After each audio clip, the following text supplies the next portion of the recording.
Everyone. My name is Sam, and welcome to Procurement Impossible. We're going to talk about scaling without self-destructing. We love a theme at Pavilion. If this is your first Pavilion webinar, yeah, buckle in for some really exciting themed webinars here.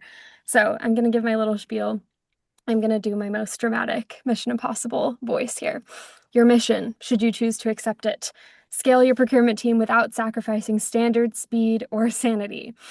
So as I mentioned in the invite, we know the procurement teams everywhere are asked to kind of be doing more with less, onboard new buyers fast, empower every department, keep compliance airtight, and maintain it all, sourcing quality through it all. So today, we're going to be sitting down with Austin and Mike, two procurement leaders who have actually navigated this in their day-to-day, and they've lived to tell the tale. So we're going to get into what breaks when you scale, what actually works, and what they might wish they'd done differently. And then I'll also be able to share with you guys a little bit about Pavilion and how we've built our product to be able to help scaling procurement teams. So just some housekeeping things. Feel free to submit questions throughout in the chat, and lovely Anne, will be taking note of those. And then we are also recording this meeting, and I will send it out to everyone who has registered. That being said, though, please do send your name, and if not your name and your email, definitely your name, so that we can make sure that you get that recording after the fact. Otherwise, I'll just be sending myself a bunch of emails. Kidding. Okay, so let's dive in with a quick poll. So I have just two questions here to kind of get into how we're feeling as a group about where scaling your procurement team has sort of had issues or not. So question one is, what's your biggest challenge when procurement team is asked to scale? And question two is, how would you describe your procurement team's current capacity? Is this poll showing up for people? No, we're not seeing it. Oh, great. Okay. Hold on one second. Polls. Relaunch poll. Okay, that's my bad. I had launched it during my practice. Okay. Perfect. So, yes, what's the biggest challenge when your procurement team is asked to scale? And how would you describe your procurement team's current capacity? Yeah, so it looks like managing that request volume is popping up as the first one. Yeah, feel free to take your time. Oh, someone came in fast with, we're in full crisis mode. So we appreciate you taking time to join this webinar. Hopefully Yeah, we can hopefully help this will out. be a relaxing respite from the full crisis mode. Oh my gosh, already two folks in that mode. That's awesome. Yeah, it looks like the getting departments to follow process as things move faster and managing that headcount seems like the main two in that first question. Oh, and it's good to know we have some folks who feel like they have room to grow. That's awesome. But also some people who are looking like they're stretched pretty thin. All right, I'll give a few more seconds if people want to jump in and add their thoughts, and then we can move on. But yeah, it's looking like getting departments to follow process and kind of across the board, like some different levels of capacity. So that's great. We can hopefully speak to those different levels as we chat here. All right, I'll share those results with y'all.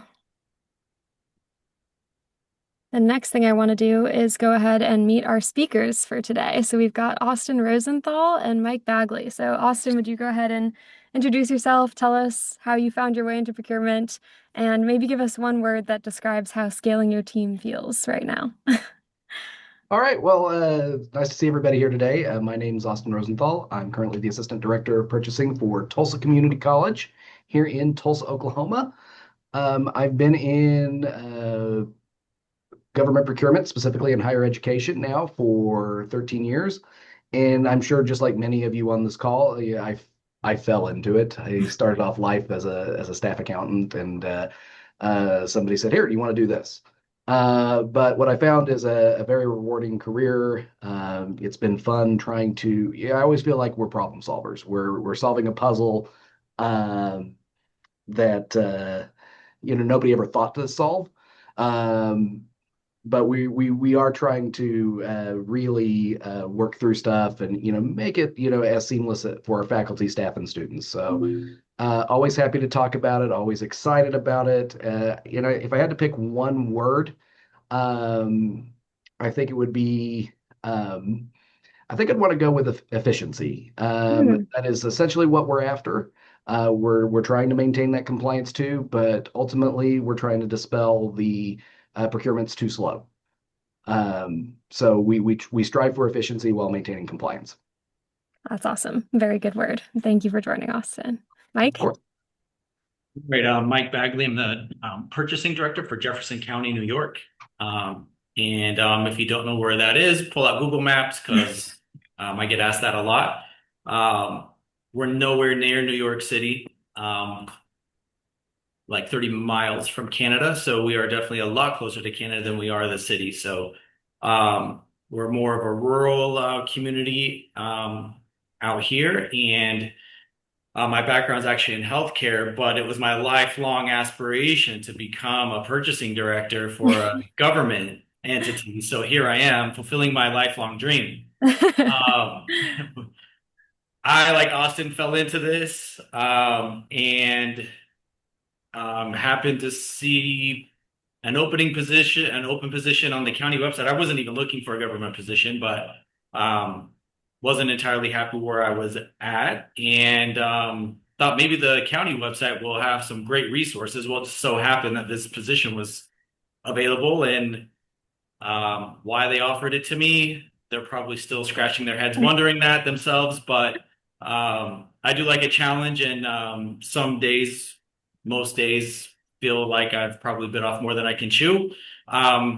Being a little over aspirational at times, but I do enjoy it, and I have a great team, and very grateful for this opportunity. And every day it feels like we're all learning something new, whether it's like me who's been here for 2.5, 3 years, or others in my department who have been in purchasing for over 25 to 30 years or near retirement. So we're all still continually learning and expanding our knowledge, and that's probably what I like most about the job. Um, Austin actually stole my answer. That was my number one answer. Uh, my number two would probably be collaboration.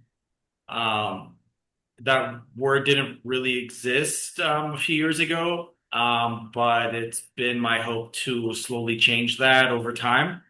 And to Austin's point, and I think probably most everybody who's joined this call feel the same way, that we don't want to be known as a department of no. Yes, we want to be compliant, but yes, we also want to work with the departments to help them focus on what they're here for the community and the constituents, and allow us to do the heavy lifting with their procurements. Yeah, that's awesome. I think the collaborative spirit is something that we've heard across the board, like people wanting to increase that between the departments and procurement. So thank you, Mike, and thanks, Austin. Let's get into it. For our first section, we're going to do our intelligence gathering. So when your organization first started asking more of procurement, whether that was more volume, more buyers, more departments, what was the first thing in that scaling process that revealed itself as the problem? Maybe we'll start with you, Austin. Well, it's funny because I when you start getting into process change, or when you start getting into what it is that how can we be more efficient, the first thing you encounter is always a culture of this is the way it's always been done. And you don't really find answers for that. And I'll tell you, the surprise to me, and not necessarily here at TCC, but at some of the other agencies I've been at, we went into it going, well, what are we doing that we don't need to do? And the first thing I encountered as a newly minted purchasing supervisor was, well, we've just always done it this way. So that's the first thing to overcome. The second thing, before we can ask more of, because we know that more is being asked of us. And obviously, in turn, when somebody's asking you to do more, you start trying, whether you're aware of it or not, you start trying to farm it out to say, you're asking more of the end user. Well, before we can go out and ask our internal customers to do more, we have to get our own house in order. So it was going through one of the examples that I always like to give is, that same agency where I was greeted with, this is the way it's always been done. It's going through and removing processes like, well, how many times do we actually need to scan purchase order documents? Mm. So they would go through a process where it would come through the ERP, they print off all of the documents, scan them in, Oh, and wow. then once the PO is generated, print that off, scan the whole thing together, and then make a copy of it to keep in the file cabinet. Wow. Well, that doesn't save time. And what it does is it creates days to get a purchase order done rather than hours and minutes. Right. So that's the first thing that we had to do. Before we can ask anybody else to help, we have to get our own work in order. Yeah. So that's initially that's the first place to start. Once we get our house in order and we can kind of show that we're more agile, we can start asking end users to do different things, or internal customers rather, to do different things. To say, well, if you try it this way, or if we go this route, and you really can start working into guided buying, and really start giving them paths that are easier for them, but are also easier for you. Yeah, that's awesome. I feel like that we've always done it this way is a pervasive concept, like across every industry. So I Yeah, feel like within 14. procurement, sorry, go As of ahead. 13 to 14 years now, I still hear it and I still get tired of Yeah, yeah. I mean, people just it. get comfortable and it can be, scary to change processes or, feel like you are, entering a new horizon of different methods of doing things that you're not familiar with. But yeah, I totally agree with kind of like focusing on that internal before being able to expand externally as well. Mike, what are your thoughts? So for me, it was really my first 5 minutes walking into the department on my first day. Um, Very similar. And again, this was only a 3 years ago now. Very Mm, similar to what Austin just described as well, where just excessive amounts of printing and paper usage. And um, so I've only lived in this area of New York for since 2022. I moved from Tampa and grew up in Orlando. So everything in the last like few years there has been very automated. You go to the doctor, they hand you an iPad, you check in with the iPad. Kind of a side note, but a funny story. We came here. I've got four boys at home. So there's six of us that need a new primary care physician. We were handed 8 pages front and back for each member of the family to fill out. oh my And we had a goodness. tag team over a weekend to take it in. So it reminded me of that experience when we first moved here, just a few years later when I started this position. What are we doing? And fortunately, I have an extensive background when I was in healthcare, again in the Orlando, Tampa area, to streamline processes, automate processes, change cultures. And so I knew I had my work cut out for me. So immediately got to work, and very same thing with Austin. I already had a vacation plan to go back home for a family trip, and I came back, and I had a stack of inches upon inches of POs on my desk that I was supposed to sign physically, each one. Every change order came across my desk, and then the same thing with the bids and RFPs that Austin described as well. Um, just excessive printing, and my buyers and account clerks were just moving stacks of paper across their desk, Yeah, moving from their desk to somebody else's desk. But at the end of the day, we're not really solving any problems. We're just taking a very time extensive process and giving it to somebody else, and it's probably going to sit there. And again, to Austin's point, it just created excessive delays. So we've automated all of that now. The POs were the first thing that I asked IT to automate for me in our yeah. ERP system. So that's all done electronically now. Ironically, and this kind of goes to, maybe future discussion on this panel, but um, people sometimes can't let go of the past, and I still get complaints about how long it takes to process a purchase order. Mm, And I was like, this is weeks faster than what it was before. Now you have to wait a couple hours, maybe a day. right. Uh, but it has gotten so much more efficient. We've adopted e-procurement.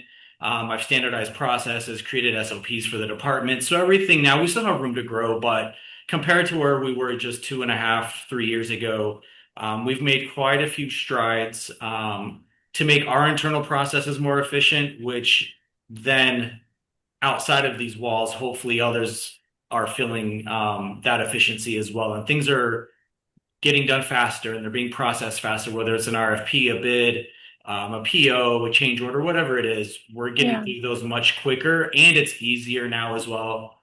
To go back, if I'm asked a question about a bid or an RFP that's been awarded, I can just go into our repository electronically and search it instead of thumbing through. Mm. One day I sat for about 4 hours with our county attorney going through a 1,200-page document trying to find a needle in a haystack. So those days, fortunately, are over for us. Yeah. At least I hope. Yeah. Thank goodness for Control F. Am I right? And I'm sure Very much so. the trees are thanking you guys as well for removing some of those paper requirements. I'd be curious if anyone wanted to chime in the chat if they're still in that kind of paper heavy environment. And if there are any like questions about that at the end, I'd be interested to hear more about that. But it sounds like kind of coming in that first problem sounds pretty much like a resistance to change and doing things the old way, feeling more comfortable. But it's great to hear that you both have been able to move forward from that. So awesome. Let's move on. We've got our field report section. I know that you guys both have some crazy experiences that you've had on your teams, regardless of how long you've been in procurement. There's always crazy things that come up. So I was just wondering if you could tell us about a request that went sideways or nearly went sideways, what happened in that situation, and what you took away from it, what folks today joined might take away from an experience like that. We can start with you maybe this time, Mike. Um, that's a great question. Not because it never happens. It's probably because it happens much too frequently than what I would care for, probably most people on this call as well. I mean, actually right now I'm dealing with one in particular, an asphalt paving parking lot project for the county. And our department who's overseeing it thought they were doing me a solid and went out and got a quote and came back, hey, I have this quote. It's a great price. They specialize in parking lots. And I look at it and I immediately knew they're not on any contract. They're not on a state contract. They're not on a county contract. So fortunately, we just issued and awarded an in-place asphalt bid. And so, I suggested, I'll reach out to my contact and then I'll get the wheels turning on this and then turn it over to you, since you have oversight. Thought everything was going to go really smoothly. They're an awarded vendor. They actually working on several projects right now. They have a great history with the county. And they send out two estimators. One of the estimators sends back a quote. And I probably could have typed the quote in my sleep. If we're being honest, there was no reference to a contract. Oh gosh. There were no line items. It was just a final number, really, is all it was. So I pushed back and said, I can't take that because it doesn't tell me anything about what material they're using, if the material is any type of contract. So they come back a couple weeks later. Miraculously, the quote has been reduced by $20,000, and there's line items, but there's still two or three things that I can't find on any contract. So we're better, but we're still not at the finish line yet. So of course, with these types of situations, there's a lot of internal dialogue and meetings and just unnecessary time that we're spending on this project that should have never happened in the first place. And so I reached back out yesterday to the VP at the company and said, listen, if you want this work, it's yours. You're the awarded bidder for this type of work, but every line item needs to be on contract, either state contract or county contract. It has to be on a valid contract. So he said he's working on it, but that was a reminder of, a project that we thought, hey, we're going to switch gears, go from a very non-compliant route to a compliant route. Yeah. Should go pretty smoothly. We've had as many bumps in the road and many twists and turns with that as, maybe more so than had we just gone with the initial vendor who wasn't on any contract, unfortunately. But, we're trying to do the right thing and make sure that we're prepared for audits when they happen in the future with the state and dotting our I's and crossing our T's. But it was just a reminder that even when we think a project is going to go fairly smoothly, there's a very good chance that it probably won't. Yeah.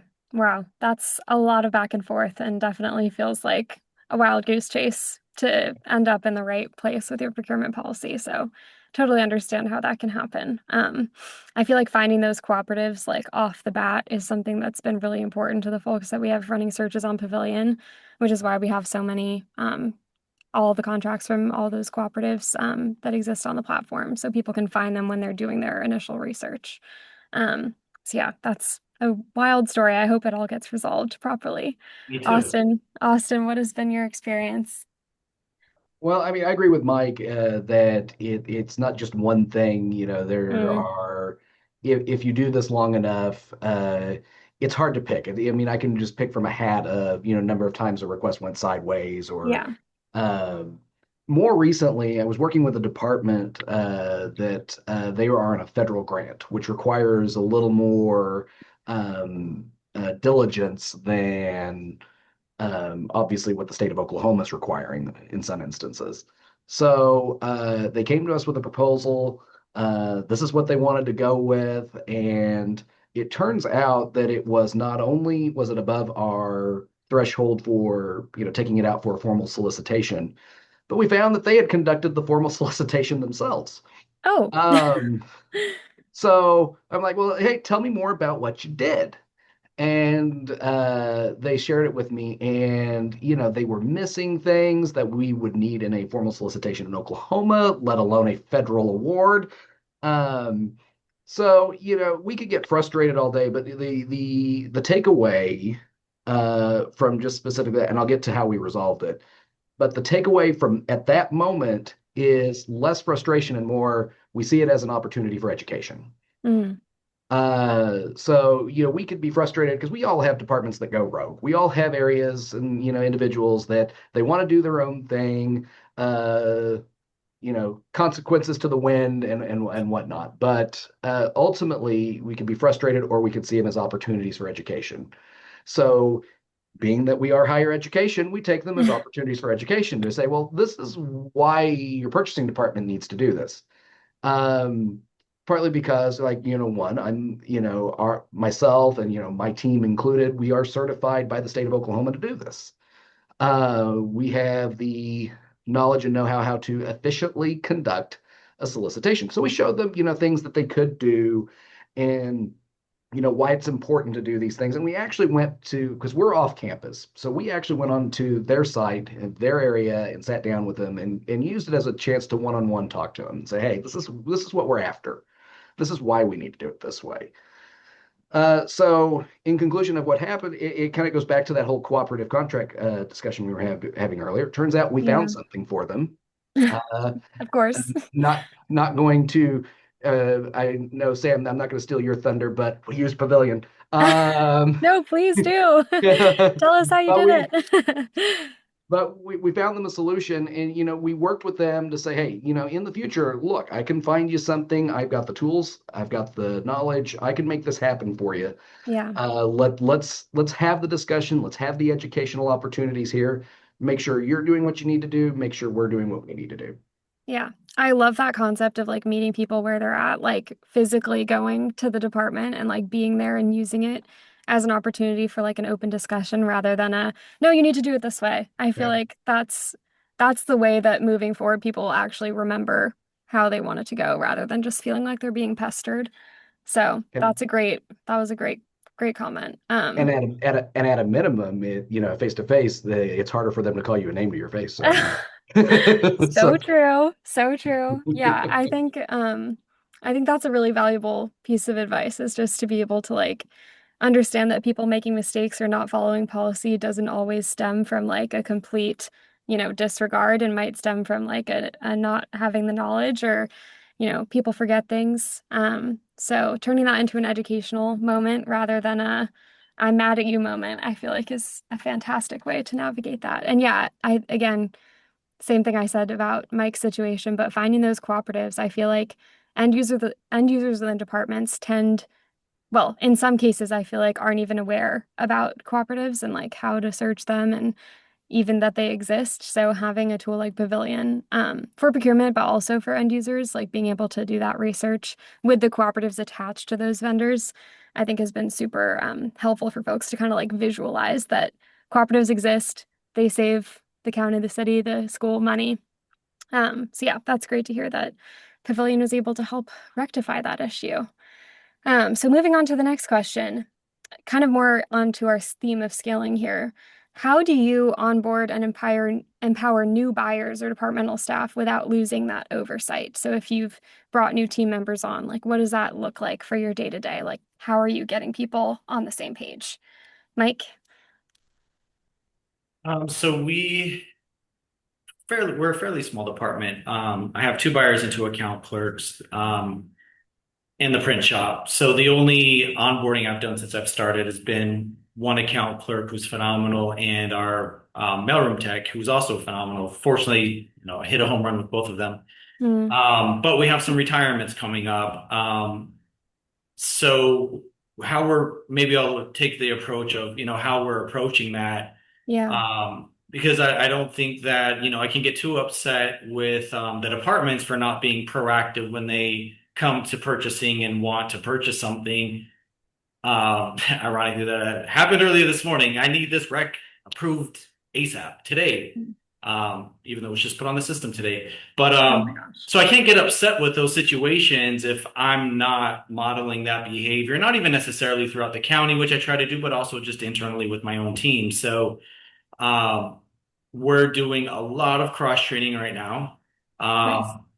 Even though we're at least a year out for one retirement, another 3 years for the retirement right after that in two different positions. But I think especially since that is something I can prepare for. I don't know about other states, but New York, um, with the pension and retirement, the state wants they ask for 90 days notice. So that's the worst time, right? It's like going to buy a car. The last thing you want to do is do it in a rush and then have to Yeah. make a rash decision last minute, because that's usually when mistakes are made. And probably most of us see that on a day-to-day basis as well with rush requests. Mm, So we're preparing now and we're doing a lot of cross training now.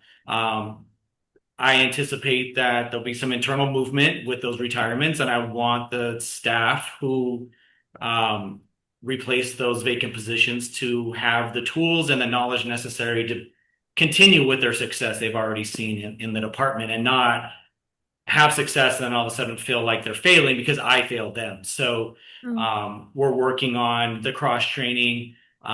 Something I've started about a year and a half ago to keep the organization within the department. Because as the director, I get asked quite a bit from administration, other department heads, legislators, hey, especially for high profile projects. We have an international airport. mm.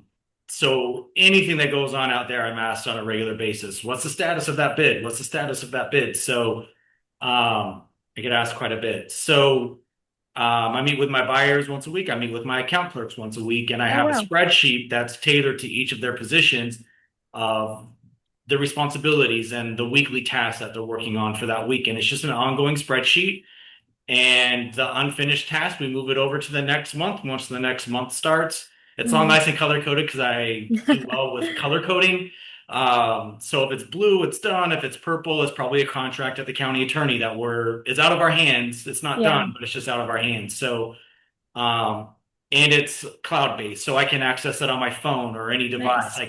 If I'm in a department head meeting and I'm asked, I can pull it right up on my phone and be able to, within a few minutes, be able to give an answer about what the status of any given project is at any time. So that's how we stay organized, and may not be the best system in the world, but for a smaller team like ours, it seems to work, and it helps me stay in the know of tasks that it's just I can't be involved in every process from the very beginning to the very end. So I need oversight of where Yeah. we're at and status updates, but so being able to stay in the loop and in the know of the status of each of those projects is very important. It's been very helpful. That's awesome. And I feel like probably very empowering to your team members, those buyers, like feeling like they have your ear at least once a week and that spreadsheet to keep things all in line. That sounds like a great tool. So awesome. Austin? Well, I really like what Mike had to say about cross training. I Yeah. think that's huge, because I'm a big proponent of within that, it's walking a mile in somebody else's shoe. So in our world, we have one buyer, one AP person. That's it. So it's working with them so that they understand how they impact one another. Mm. It helps create more chemistry. It helps create more understanding. It helps create a cleaner process. But to that point, as we bring people on within our department, we're actively spending time, and sometimes we will slow down our own process just to make sure that we can catch somebody up because we want to make sure that they're understanding. So it's spending the time with them.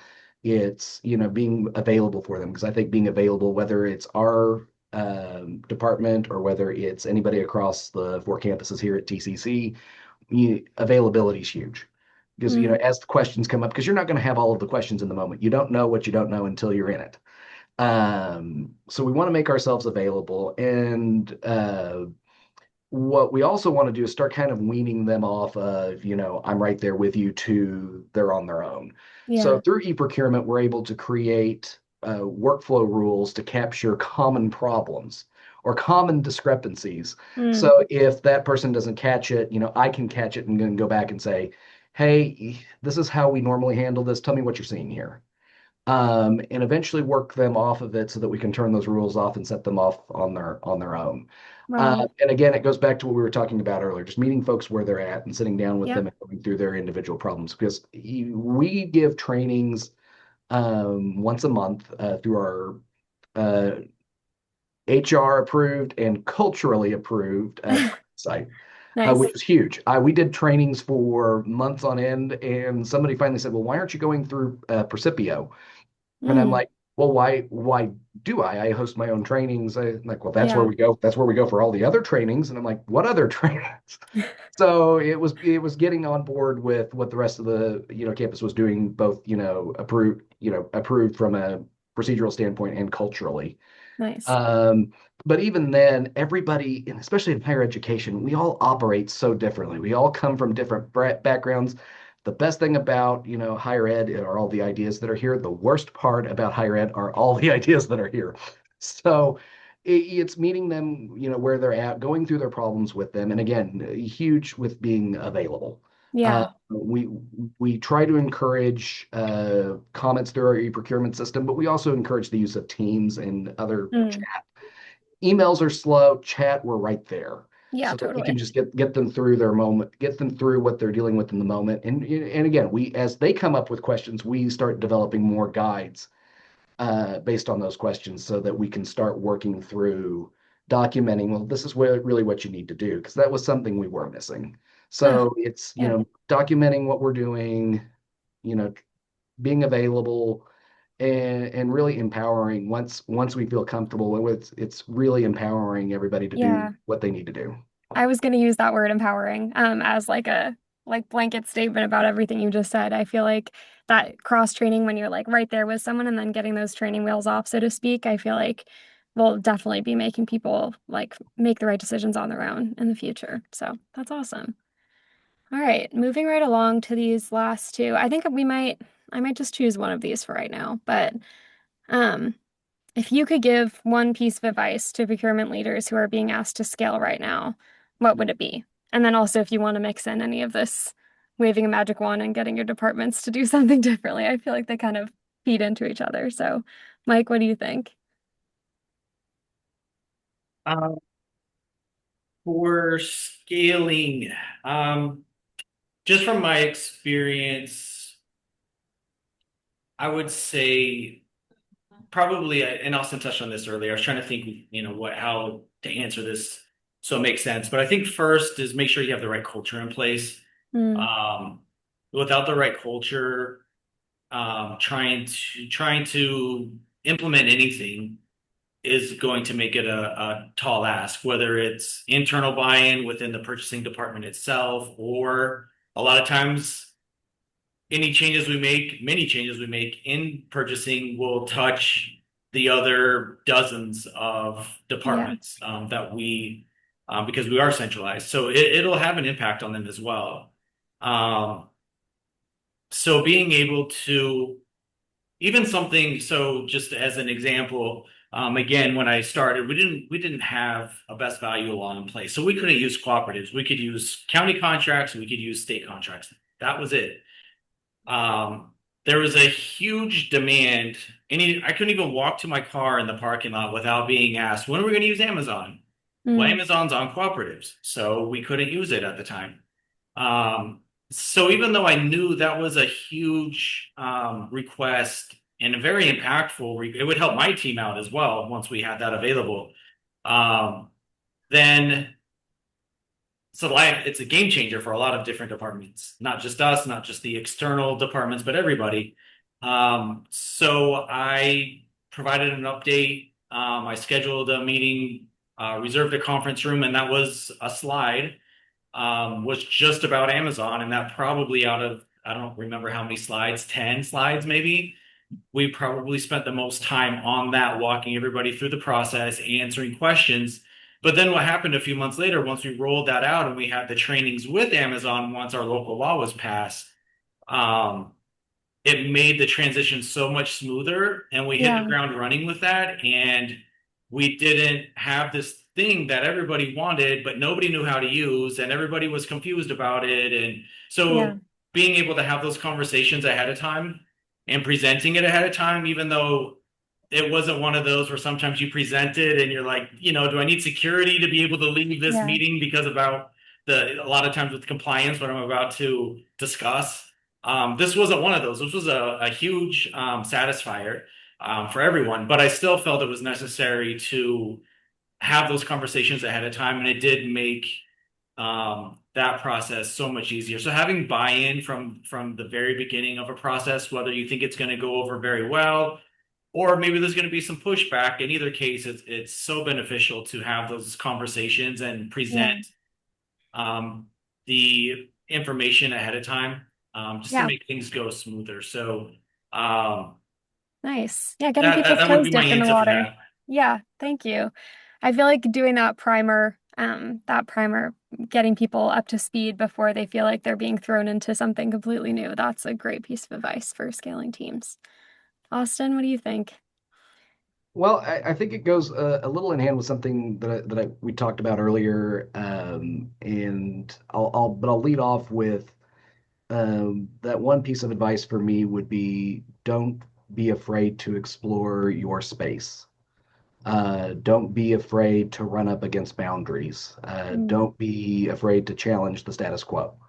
All of that goes in together. And the reason I say all of that is it goes back to we're running into this is the way it's always been done. yeah, Well, this is the way it always been done restricts you within a time and a place, but it doesn't feel the moment.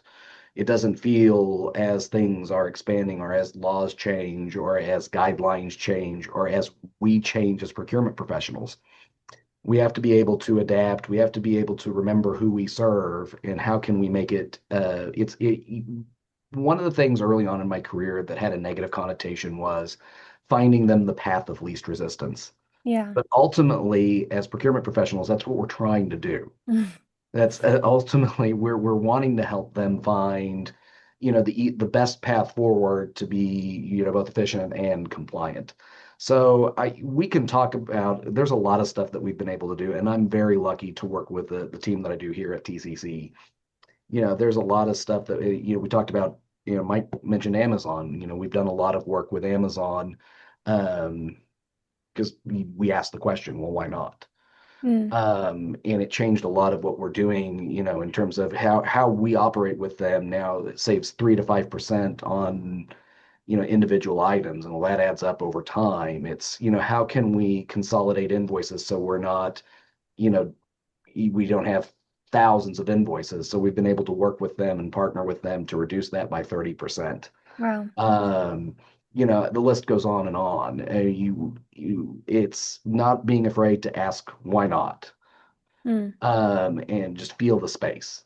Again, yeah, we're all here to be compliant. We're all here to serve uh, as our role in government leaders, but at the totally. same time, remember who we serve on the other end. Yeah, And, how can we make this? We live in such an interesting time. We live in such a great time. It's a great time to be in procurement. Mm, because the world is rapidly changing, and I think it's changing for good in terms of what we do. It's just we got to embrace it. totally. Yeah. I think honestly, the whole idea, the concept of people like being resistant to change, once they feel empowered, like kind of the way that both you, Austin, and Mike have mentioned throughout this conversation today, just empowering people to feel like they can make a decision based on the knowledge that they've had with after working with procurement and just feeling more confident about policy um, to make sure that the processes end up being more efficient. So yeah, that's awesome. Meeting people where they are, making sure that people feel empowered. It's all great advice for people who are scaling. Awesome. Well, I'd love to move on and just give a brief little overview. I think this like really ties into a lot of what we've talked about today. Just being able to empower departments, especially when they're going through the research process on a site like on our site on Pavilion. It kind of serves as this like front door, the single front door for the vendor and contract discovery. And as Austin mentioned, like their team was able to go to a department and say, look, we found a cooperative on Pavilion that we could use for this purchase. And I feel like being able to have procurement people aware of what Pavilion is one thing, but being able to have end users within departments doing their research within Pavilion rather than within Google is a great way to just keep those contracts top of mind and keep some of those policy features in mind. So, for those of you who may not be familiar, I just want to let you all know that Pavilion is a free tool for public agencies that was built to help departments serve themselves so that procurement can focus on the work that matters rather than kind of finding yourselves in some of these wild goose chases that may have been able to be avoided if people are finding the right tools or rather finding the right vendors first. So we are used by thousands of agencies across the country, and we have over 300,000 vendors and suppliers on the site. And it's a place to find cooperative contracts all in one place for free. What I did want to show though today is that, can you guys see my Pavilion screen here? I think you can. Yes. What I do want to show today is we've had recently some new changes rolled out to the product where we can basically customize Pavilion to the way that your agency uses it. This is the way we've customized it for Cobb County, Georgia. But when they're running searches, like let's say they're looking for HVAC services, they can select these different categories that are customized to their team and see results that are in line with their policy. So if it's an above threshold purchase, when they run the search, they will, if it loads, they will only see vendors that are on cooperative contracts. I wish it would load, but pretend there are vendors here. Okay, there we are. So we have existing vendor options and that person would be able to see, and then to only see vendors on cooperative contracts after running that search. There's all these results here that have existing contracts with the county. And then furthermore, we have some additional quoting support that we offer now to teams. So if someone is making an under threshold purchase, they can reach out to as many vendors as they want, 3 at a time, 4 at a time, 1 at a time, and reach out about what they want to purchase, add in information about the need scope and time frame, and an email would be sent directly from that person's email, whoever it is that's logged in. Looks a little something like this. So this way, kind of instead of having the end users within departments like have to write a bunch of different email threads, keep track of them all, this kind of keeps it all in one place, and Pavilion's concierge team will follow up and make sure that you get a response from those vendors. And then some of that policy stuff that we were kind of talking about, empowering departments. We obviously have all the messaging back and forth here, but we also have this your tasks section where after you've selected a vendor, there's all these different options for customized reminders that you can give to departments. So I know we've talked about like having meetings to make sure people are aware or, getting those SOPs out on people's desks, but just baking some of these policy reminders into the search has been super helpful for other agencies as well. So clicking these boxes doesn't trigger anything, but it just kind of allows you to have that extra line of defense between you and those departments who are running these searches. Then all of the email back and forth can be downloaded into a PDF at the end to make it super easy for your requisition. And then one other thing I did just want to show in terms of the like empowering departments and making sure that you have that visibility is that you can also have members of your central procurement team have visibility into who the team members are and control over what they can do on Pavilion. So all of this is just kind of a step up, a different way to engage with Pavilion, a customized way to engage with Pavilion as an agency, to just empower those end users, similar to how we were talking about today. And again, to find those cooperative contracts, that's the bread and butter of what we're talking about here. So yeah, I just wanted to take a second to show that to you guys. Please feel free to drop any questions in the chat about that. But that is Pavilion. We are founded by a public servant, and it is part of our ethos to make sure that it's free for public agencies. It'll always be free, whether it's the version that you can get just by searching or the version that we can customize for you. So that is Pavilion, and I hope that you'll all have a chance to take a look if you haven't already. But yeah, that concludes our mission briefing for today. Thank you to everyone who was able to join, and I'd love to move on now into our Q&A. So please feel free to drop some questions in the chat, maybe about scaling strategy or team structure, whether you have issues with onboarding buyers, compliance, any and all questions, feel free. We've got a great question in the Q&A. I don't know if you can all see it. I can read it out loud. It's about, I think for Austin and Mike, when you think about scaling and kind of team structure for the procurement team, they gave some options, but kind of what is your recommended organizational structure or your preferred organizational structure for a procurement team? It sounds like the options they're thinking about are multiple people cross-trained to cover kind of all areas, like more jack of all trades, versus having some people who are subject matter experts in particular categories or processes, kind of hybrid versus a kind of matrix are some of the options they were throwing out there. Could you all share what you all think about organizational structure for procurement teams? Yeah, and that can be tricky depending on your state and agency if you have a union or not, because that will really dictate if you're able to reassign, delineate responsibilities, et cetera, or if you're not able to. So you just have to keep that in mind, and understand what, if you do have a union, what the contract says. So that's kind of my first disclaimer.